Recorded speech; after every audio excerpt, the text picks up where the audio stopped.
நன்றி, வணக்கம். நாம் தமிழர். அடுத்ததாக இந்த மண்ணிலே சாட்டையை சுழட்ட வந்திருக்கிறார் தம்பி சாட்டை சரவணன் அவர்கள்.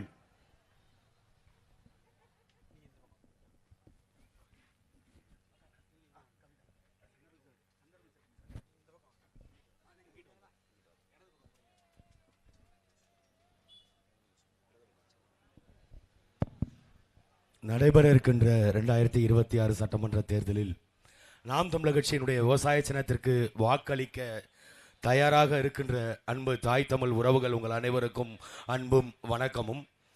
இந்த தேர்தலில் போட்டியிடக்கூடிய வேட்பாளர்களை நீங்கள் கொஞ்சம் சற்று பாருங்கள். யார் இந்த மண்ணுக்கும் மக்களுக்கும் உண்மையாக கடைசி வரை உறுதியாக நிற்பார்கள் என்பதை சிந்தித்துவிட்டு நீங்கள் வாக்ககத்துக்கு போய் வாக்கு செலுத்துங்கள். நாங்கள் சொல்கிறோம் அப்படிங்கிறதுக்காக நீங்கள் ஏற்கலப்பை ஏந்திய விவசாய சின்னத்திற்கு வாக்களிக்க வேண்டாம். இந்த மண்ணையும் மக்களையும் யார் மீட்பார்? இதுவரை 60 ஆண்டு காலம் மாறி மாறி ஆண்ட இந்த திராவிட ஆட்சியாளர்கள் இந்த மண்ணுக்கு எண்ணத்தை விட்டுட்டு போயிருக்காங்க. இந்த நாட்டு இளைஞர்கள் எத்தனை பேர் வேலை இல்லாமல் இருக்கிறாங்க? 5 ஆண்டு கால சாதனையில் திமுக சொல்கிறது நாங்கள் 3 லட்சம் இளைஞர்களுக்கு வேலை வாய்ப்பை கொடுத்தோம். 5 ஆண்டுகளில் வெறும் 3 லட்சம் இளைஞர்களுக்கு வேலை வாய்ப்பை கொடுத்தால் இந்த நாட்டில் எத்தனை இளைஞர்கள் வேலை வாய்ப்பு இல்லாமல் இருக்கிறார்கள் என்று இந்த ஆட்சியாளர்களுக்கு தெரியுமா, தெரியாதா? அப்படி தெரியும் என்றால் அவர்களுக்கு வேலை வாய்ப்பை கொடுக்காமல் என்ன செய்து கொண்டிருந்தீர்கள்? தெரியவில்லை என்றால் உங்களுக்கு அதிகாரம் எதற்கு? டிஎன்பிஎஸ்சி தேர்வுல மட்டும் 70 லட்சம் பேர் வேலைக்கு எழுதிட்டு காத்திருக்கிறான். 70 லட்சம் பேர் TNPSC group 4, group 3, group 2, group 1 தேர்வுகளுக்கு. அது இல்லாம எத்தனையோ லட்சக்கணக்கான இளைஞர்கள் வேலை வாய்ப்பு இல்லாமல் இருக்கிறான். தமிழ்நாட்டில் இன்னைக்கு இளைஞர்களுடைய வேலையின்மை 2 கோடி பேருக்கு மேல வேலை இல்லாம கிடைக்கிற வேலைக்கு சொமேட்டோலையோ ஸ்விக்கிலையோ வண்டி ஓட்டிக்கிட்டு ஏதோ கிடைக்கிற வேலைக்கு 10,000 15,000 வேலைக்கு போய் அவன் அன்றாடம் வயிற்று பொழப்புக்கு வேற வழி இல்லாம நிற்கிறான். அதை இந்த ஆட்சியாளர்கள் ஒரு சரியா நிர்வாகம் செய்யறவங்க இளைஞர்களுக்கு வேலை வாய்ப்பை ஏற்படுத்துறதுக்கு என்ன திட்டம் வச்சிருக்கீங்க? ஐயா ஸ்டாலின் போய் கேளுங்க. இளைஞர்களுக்கு என்ன வேலை வாய்ப்பு? உதயநிதி ஸ்டாலின் கேளுங்க. 3 லட்சம் பேருக்கு நாங்கள் வேலை கொடுத்தோம், 3 லட்சம் பேருக்கு வேலை கொடுத்தோம். அந்த 3 லட்சம் பேருக்கு அரசு வேலை கொடுத்துச்சா, தனியார் நிறுவனம் கொடுத்துச்சா?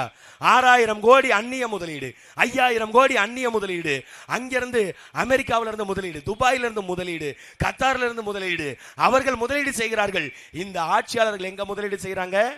கல் குவாரியில, மணல் குவாரியில, டாஸ்மார்க் 11 மணி கடையில. இதுல இந்த போது பாருங்க மண்ணு, இந்த மண்ணுல முதலீடு. இதுல தான் இவர்களுடைய முதலீடு இருக்கே ஒழிய இங்கு மாணவர்களுக்கு பள்ளிக்கோ இல்ல மக்கள் பார்க்கறதுக்கு மருத்துவத்திற்கோ அல்லது இளைஞர்களுக்கு வேலை வாய்ப்பு தொழிற்சாலைகளோ இதுல மேம்படுத்த மாட்டோம். நாங்க எதை மேம்படுத்துவோம்? காலையில 6 மணிக்கு கட்டிங் கொடுக்கலாமா? இல்லையா?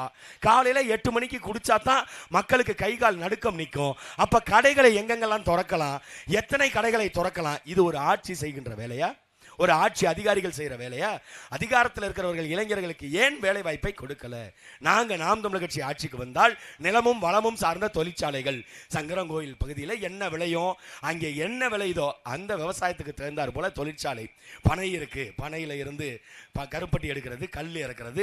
இந்த தொழிற்சாலைகள் அதை பதப்படுத்துவது, பதநீரை பதப்படுத்துவது, அதிலிருந்து மட்டை பின்னுவது, அதிலிருந்து கட்டில் செய்வது, இப்படி பல தொழிற்சாலைகளை அரசு உருவாக்கணும். அரசு என்ன பண்ணுது? செல்போன் கம்பெனி வா, ஹுண்டாய் கம்பெனி கார் தயாரிக்கிற கம்பெனி வா, என் நிலத்தடி நீரை எவ்வளவு வேணா எடுத்துக்க, என்னுடைய மின்சாரத்தை 24 மணி நேரம் நான் உனக்கு தடை இல்லாம தர்றேன், 1 யூனிட் மின்சாரத்தை 3 ரூபா 50 காசுக்கு தர்றேன், நீங்கள் என் நாட்டு இளைஞர்களுக்கு வேலை வாய்ப்பை கொடுங்கள். வெளிநாட்டு நிறுவனம் இங்கு வந்து வேலை வாய்ப்பை தமிழ்நாட்டு மக்களுக்கு, சங்கரங்கோயிலில் இருக்கிற மக்களுக்கு, இல்ல தமிழ்நாட்டில் சென்னையில் இருக்கிற மக்களுக்கு, விருதுநகர்ல இருக்கிற மக்களுக்கு கொடுக்கணும்னு அவனுக்கு என்ன வேண்டுதல்? ஏன் அவன் இங்க வர்றான்? இங்க மனித ஆற்றல் இருக்கு, மக்களுடைய உழைப்பு சக்தி இருக்குது. இந்த சக்தியை பயன்படுத்தி ரத்தத்தை வியர்வையாக உறிஞ்சி கொளுத்து அந்த முதலாளி பணம் சம்பாதிப்பான். இங்க இருக்கிற தொழிலாளிக்கு என்ன இருக்கு? இதை பேச வேண்டிய கம்யூனிஸ்டுகள் இன்னைக்கு என்ன பண்றாங்க? 6 சீட்டோ 3 சீட்டோ 2 சீட்டோ எங்களுக்கு எத்தனை சீட்டு கொடுத்தாலும் பரவாயில்ல, நாங்க திமுக விட்டு போக மாட்டோம், அங்க அவங்க கூட்டணி. இதை பற்றி பேச வேண்டிய பாட்டாளி வர்க்கம் ஏன் பேசல? தொழிலாளர்கள் நலன் குறித்து பேசுறவர்கள், தொழிலாளர் அக்கறை குறித்து பேசுறவர்கள். இங்க இளைஞர்கள் வேலை இல்லாம இருக்கான். டேய், பகத்சிங் விடுதலை பெறுவதற்கு முன்பாக ஒரு கனவை முன்வைத்தான். பாலுக்கு அழாத குழந்தை, கல்விக்கு ஏங்காத மாணவன், வேலைக்கு அலையாத இளைஞன், இதுதான் என் கனவு இந்தியா. பகத்சிங் செத்து போய் 75 வருஷம் ஆச்சு.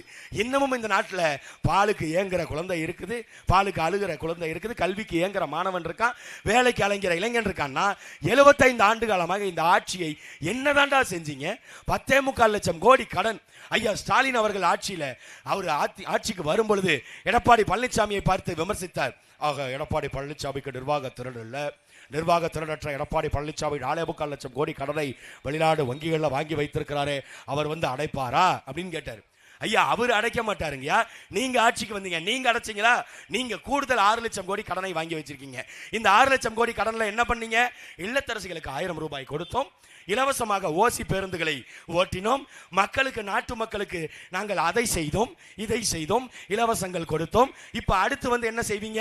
நாங்கள் ஆட்சிக்கு வந்தால் இல்லத்தரசிகளுக்கு 2000 கொடுப்போம், நாங்கள் ஆட்சிக்கு வந்தால் இலவசமாக வீட்டுக்கு ஃப்ரிட்ஜ் கொடுப்போம், நாங்கள் ஆட்சிக்கு வந்தால் 8000 ரூபாய்க்கு கூப்பன் கொடுப்போம், நாங்கள் ஆட்சிக்கு வந்தால் 10,000 ரூபாய் பணம் கொடுப்போம். எங்கிருந்து கொடுப்ப? ஜெயலலிதா சம்பாரிச்ச காசுல கொடுப்பீங்களா? கருணாநிதி சம்பாரிச்ச காசுல கொடுப்பீங்களா? ஸ்டாலின் சம்பாரிச்ச காசுல கொடுப்பீங்களா? எடப்பாடி பழனிசாமி சம்பாரிச்ச காசுல கொடுப்பீங்களா? இந்த புதுசா ஒருத்தர் நடிகர் வந்திருக்காரு, அவர் சம்பாரிச்ச காசு எடுத்து கொடுப்பாரா? எங்க இருந்து கொடுப்பீங்க இந்த 8000 கூப்பனு, இந்த 10,000? இந்த திட்டங்களுக்கு பணம் எங்க இருந்து வருது? மேற்கொண்டு 10.25 லட்சம் கோடி கடன் வாங்குவீங்க. நீங்க 20 லட்சம் கோடி கடனை தாண்டிருச்சுன்னா தமிழ்நாட்டுடைய ஆண்டு பட்ஜெட் எவ்வளவு தெரியுமா? வெறும் 3 லட்சம் கோடி. 3 லட்சம் கோடிக்கே 1.25 லட்சம் கோடியை வட்டிக்கு கட்டிக்கிட்டு இருக்குது. மத்திய வங்கிக்கு, உலக வங்கிக்கு வட்டியா 1.25 லட்சம் கோடி கட்டிக்கிட்டு இருக்கு. மீதி 1.25 லட்சம் கோடியில தான் இந்த தமிழ்நாடு அரசு நடந்துகிட்டு இருக்கு.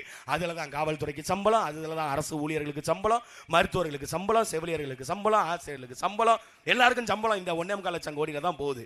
நீ 20 லட்சம் கோடியை கடனை வாங்கி வச்சீங்கன்னா வட்டியே 2.5 லட்சம் கோடி கட்டுற மாதிரி இருக்கும். அப்ப மீதி இருக்கிற 50,000 கோடியை வைத்து எப்படி இந்த நாட்டு மக்களுக்கு நலத்திட்டத்தை செய்வீங்க? இதுக்கு என்ன திட்டம் வச்சிருக்க? இது குறித்து பேசுங்கடா. 8,000 ரூபாய் நாங்க கூப்பன் கொடுக்குறோம், நீங்க வீட்டுக்கு போய் டிவி வாங்கிக்கங்க, மிக்சி வேணுமா வாங்கிக்கங்க, கிரைண்டர் வேணுமா வாங்கிக்கங்க, வாஷிங் மிஷின் வேணுமா வாங்கிக்கங்க, ஃப்ரிட்ஜ் வேணும்னா வாங்கிக்கங்க. ஐயா 8,000 ரூபாய் கூப்பனை கொடுத்து இந்த நாட்டு மக்களை ஏமாத்துகின்ற இந்த கூட்டத்தை என்னவென்று சொல்வது? இங்க வேட்பாளர்களே மருத்துவர், அதிமுக தரப்புல மருத்துவர் ஒருத்தர் நிறுத்திருக்காங்க. மருத்துவர் ஆஸ்பத்திரி கட்டலாங்க ஐயா, மருத்துவம் பார்க்கலாங்க ஐயா, மணல் அள்ளலாமா, கல்குவாரி வைக்கலாமா? ஒரு மருத்துவரே கல்குவாரி வைத்திருக்கிறார். அவரை வேட்பாளராக இந்த களத்தில் ஒருத்தர் நிறுத்தி இருக்கிறார்னா இவர்கள் இந்த மக்களுக்காக நிற்பார்களா? நிற்கின்ற எல்லா வேட்பாளர்களையும் பாருங்க, எங்க அக்காவையும் பாருங்க.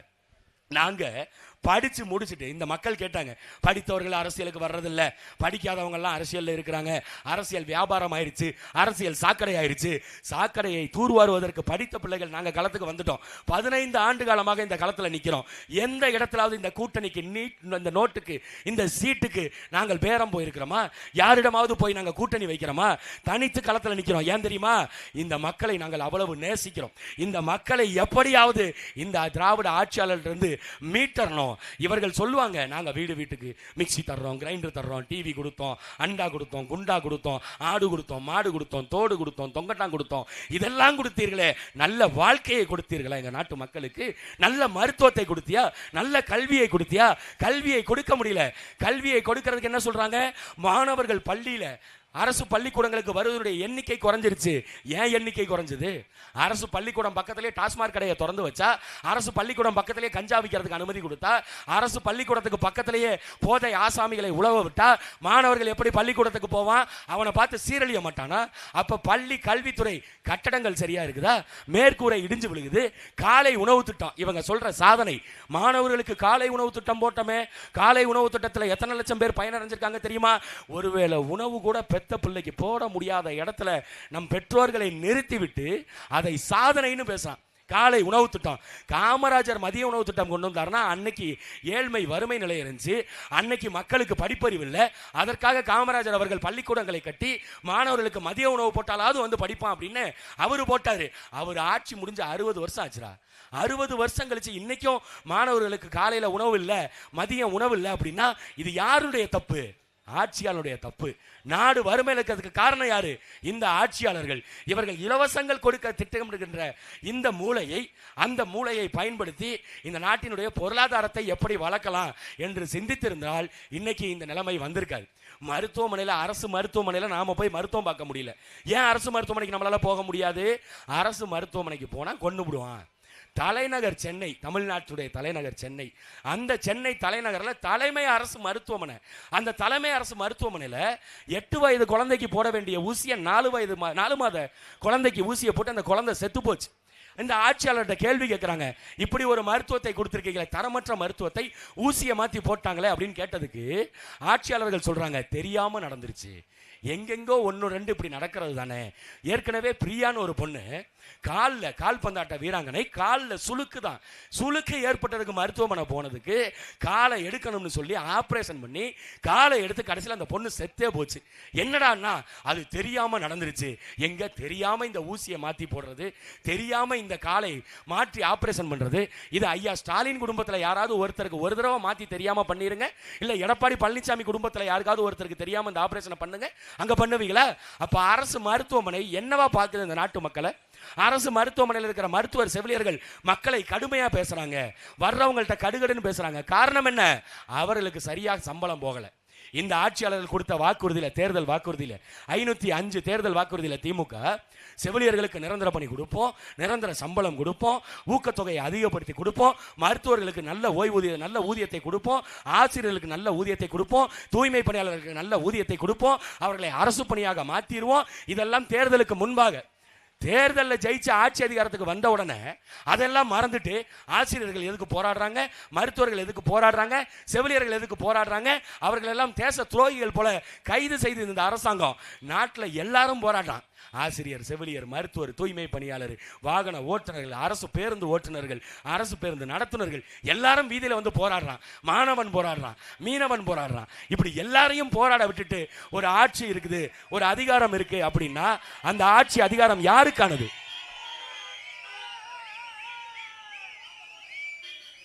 அப்ப அந்த ஆட்சி அதிகாரம் என் மக்களை போராட வைத்து வேடிக்கை பார்க்கின்ற இந்த ஆட்சியாளர்களுக்கு நீங்கள் வாக்கு செலுத்த போறீங்களா?